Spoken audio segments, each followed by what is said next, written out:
দেখেন খোসা তৈরি করার প্রথম এটা ৯ নম্বর সুতা। ৯ নম্বর সুতা হলে ভালো খোসা বানানো হয়। সর্বপ্রথম বাম হাতের লোগে জোরে নেবেন এইভাবে। তারপরে এখানে একটা ছোট্ট গিট দিবেন।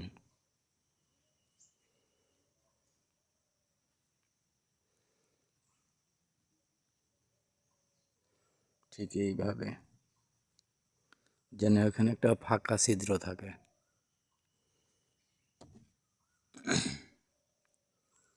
তারপরে এটা ঢুকাবেন। বুড়ি লোক আর এই লোক দিয়ে এটা হালকা টান রাখবেন, আর এই লোকটা টান রাখবেন। দেখেন এই কুর্সের আগা আছে, এই কুর্সের আগা এইভাবে নেবেন, এইভাবে না, এইভাবে নিয়ে এই আগার সাথে একটা হ্যাকনা আছে, এই ফাঁক দিয়ে আস্তে এভাবে টানবেন। এভাবে একটু টান রাখবেন যাতে সেটা ফাঁকটা বুঝে যায়। আবার এইভাবে আবার ওই ফাঁক দিয়ে বের করবেন।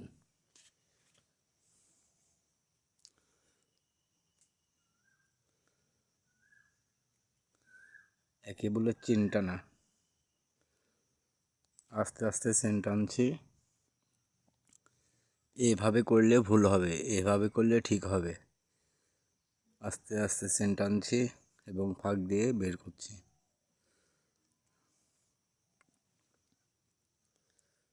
দেখেন কিভাবে, দেখছেন কিভাবে।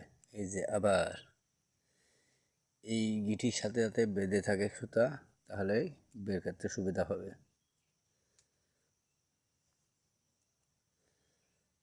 এইভাবে কিছুক্ষণ টান রাখবেন, চেন টানবেন। একে চেন টানা বলে।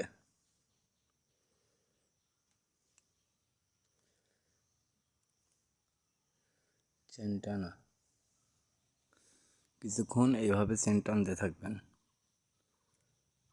ফাঁক দিয়ে আস্তে আস্তে বের করে নেবেন। আর এই লোকটা টান রাখবেন যাতে ঢিল না হয়, আর এটা এইভাবে ধরে রাখবেন। এবার নখের মাপ নিতে হবে। যখন দেখছেন হ্যাঁ একটু বেশি হয়ে গেছে, তাহলে আবার আমি একটা চেন খুলে দিলাম,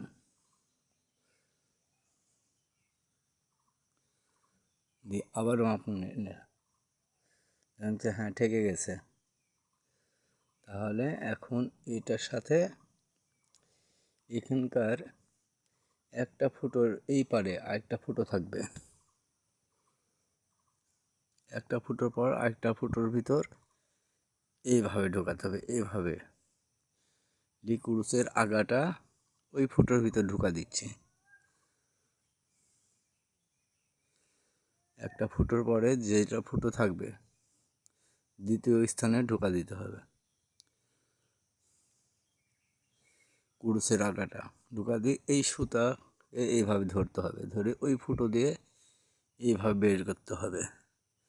আর এই মাথাটা এইভাবে ভাঁজ করে দিতে হবে, দিয়ে এইভাবে আবার টানতে হবে। তাহলে একটা, দুইটা, আর থাকে দুইটা, দিয়ে আবার একটা, দুইটা।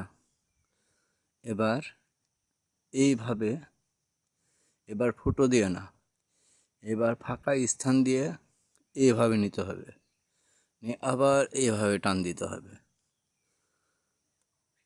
তারপর এখানে তিনটা হলো, একটা, দুইটা, তিনটা। তাহলে একটা টান দিলে আবার তিনটা হলো, আরেকটা টান দিলে দুইটা হলো। তারপরে দুইটা ফুটো দিয়ে একটা টানলাম। এবার একটা চেন টানবো, দুটা ইয়াতে একটা লং, এটাও একটা লং, এটাও একটা লং।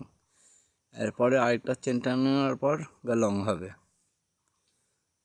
আমার ভিডিও ফলো করতে থাকুন।